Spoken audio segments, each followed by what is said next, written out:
ശക്തിയും ബലവും യേശുവിന്.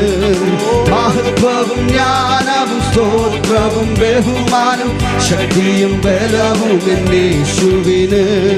യേശു നല്ലവൻ, അവൻ വല്ലവൻ, അവൻ ദയയോ എന്നുമുള്ളത്.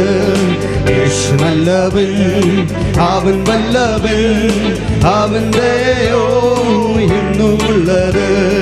പെരുവെള്ളത്തെ ഇരച്ചിൽ പോലെ സ്തുതിച്ചിടുക അവന്റെ നാമം. ഓ പെരുവെള്ളത്തിൽ ഇരച്ചിൽ പോലെ സ്തുതിച്ചിടുക അവന്റെ നാമം. ഓ ഹല്ലേലൂയ.